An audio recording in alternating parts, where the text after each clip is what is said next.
Halo teman-teman yang saya cintai tapi nggak mencintai saya. Jumpa lagi dengan saya El di Curhatan El. Teman-teman, masih sekitar tentang game.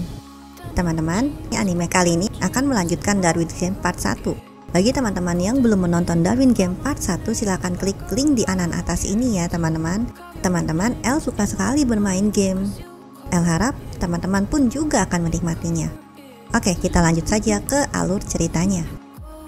Banyak warga yang melihat grafiti tempat dieliminasi Kiwi yang sok ide mau melawan Wang.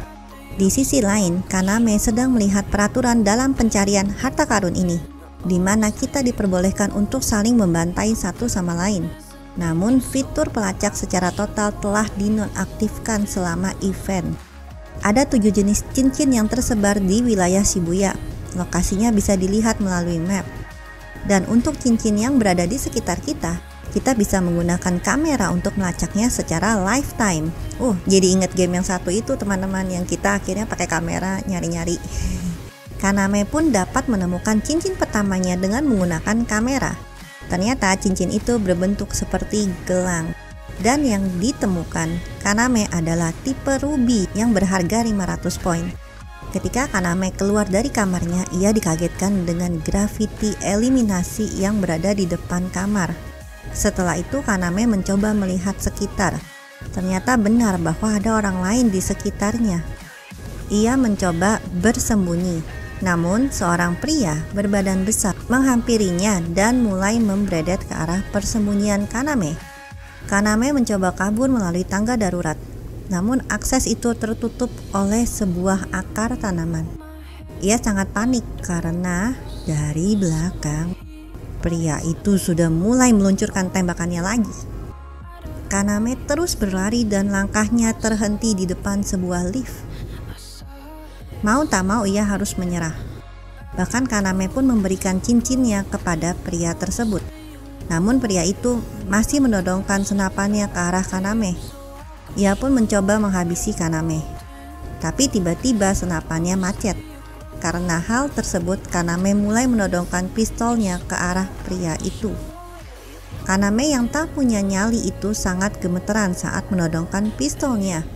Alhasil, pria tersebut mengasihani Kaname dengan sedikit cacian lalu pergi meninggalkannya. Tiba-tiba datanglah seorang informan. Ia bernama Rain. Rain memperingatkan Kaname untuk tidak menggunakan lift. Namun Kaname tetap ngeyel dan hendak memasuki lift itu. Sungguh sangat mengejutkan, pria yang menodong Kaname tadi telah tak bernyawa lagi. Rain bilang bahwa di hotel ini sudah dikuasai oleh orang yang mempunyai sigil tumbuhan. Dia biasa disebut Kang Kembang. Rain menawarkan diri untuk bekerja sama dengan Kaname untuk keluar dari hotel tersebut. Di sisi lain, terlihat Cukong sedang mengamati event berburu harta karun di sebuah kasino. Hotel Sentral Shibuya Tengah diinvasi oleh akar tanaman. Di peringkat pertama ada Suka yang sudah mengumpulkan 6 cincin. Lalu tiba-tiba ada seorang Ciwi yang datang dan menyapa Cukong di sana. Ciwi itu bernama Temis, si manajer kasino Trinity. Sementara itu, Suka sedang dikejar oleh 4 cecunguk yang hendak merampas cincin miliknya. Tak perlu waktu lama teman-teman, Suka mampu menghabisi semuanya. Cukong itu sampai terpukau melihat kekuatan milik Suka yang tidak dapat dianggap remeh. Di sisi lain, Kaname dan Rain mencoba mencari jalan keluar, tetapi ia malah melihat grafiti eliminasi lagi. Rain menjelaskan bahwa grafiti itu mungkin terbentuk karena perebutan cincin antar player, bukan karena Kang Kembang. Karena Kang Kembang hanya menunggu mangsa di suatu tempat, seperti lift yang tadi kita lihat. Setelah itu Kaname baru sadar, bukankah kalau sudah tereliminasi harusnya hilang dan muncul grafitinya ya?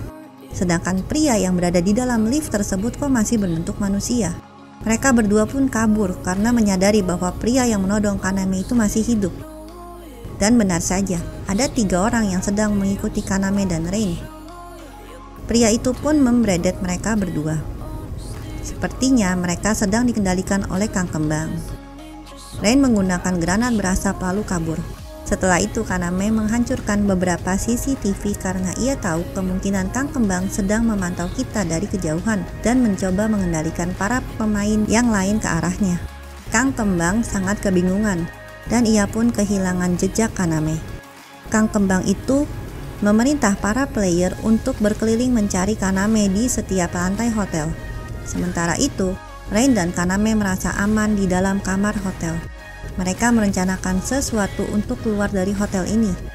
Rain membeli sebuah bom dan bilang bahwa ia akan menggunakan bomnya untuk menghancurkan akar yang menutupi jalan keluar. Ia memberitahu Kaname tentang sigil yang dimiliki Rain, yaitu Laplace.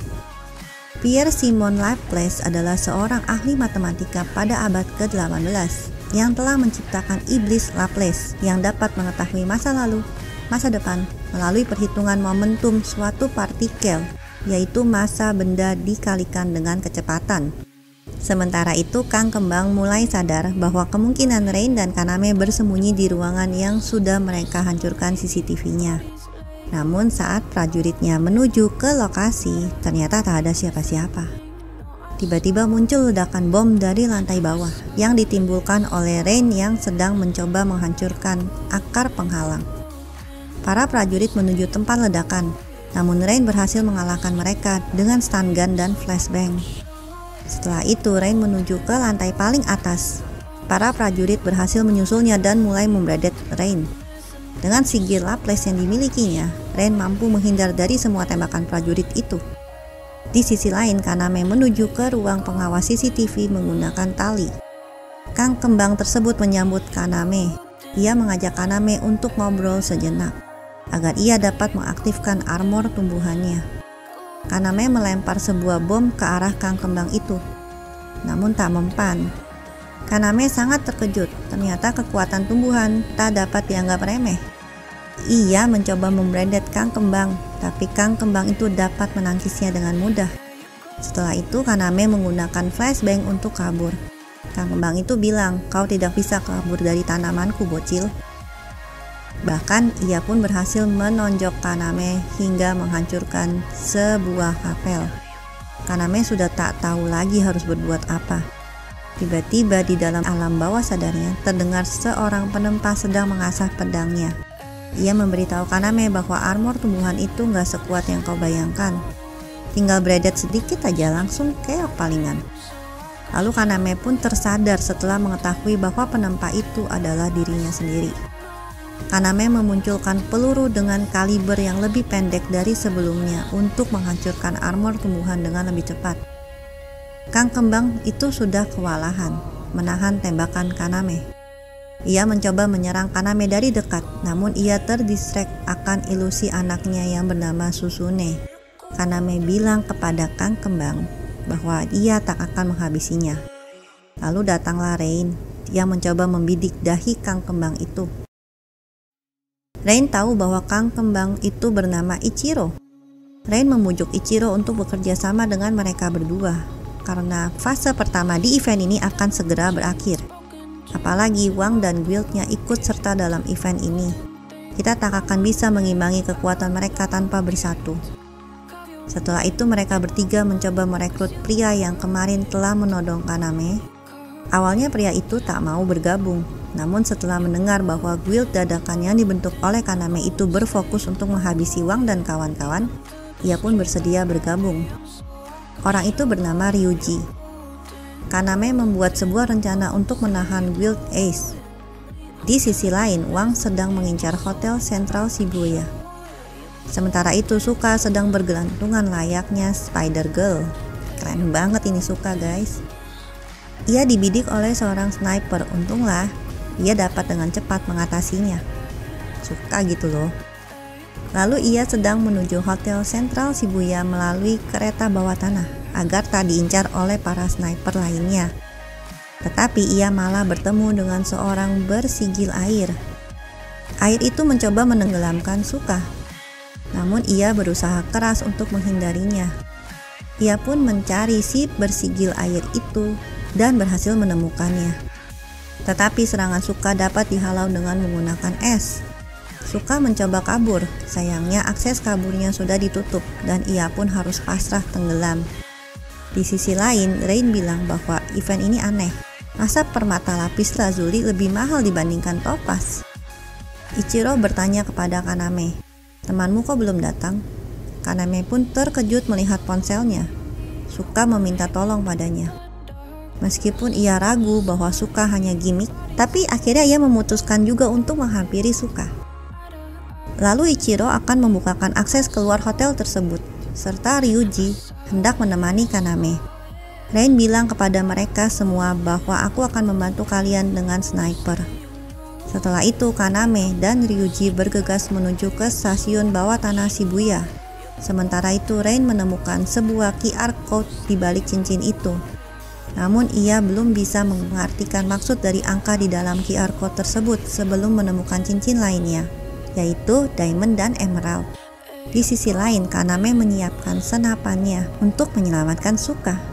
Sementara dalam perjalanan, Yuji membeberkan sigil sampahnya, yaitu ia dapat mengetahui bohong atau tidaknya seseorang. Lalu mereka berdua bertemu dengan bocil. Bocil itu mencoba memperingati mereka agar tak pergi ke stasiun bawah tanah. Namun mereka mengabaikannya dan sepertinya Suka terendam di dalam air ini. Waduh teman-teman, memang gak sabar banget ya nunggu Suka tanpa busana lagi, karena kan busananya basah. Tapi teman-teman, sekian dulu alur cerita dari L kali ini.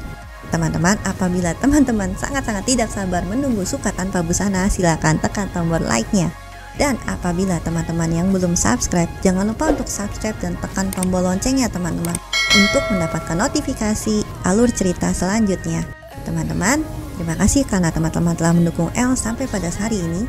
Teman-teman, L akan selalu memberikan alur cerita terbaik untuk teman-teman. Terima kasih teman-teman, see you.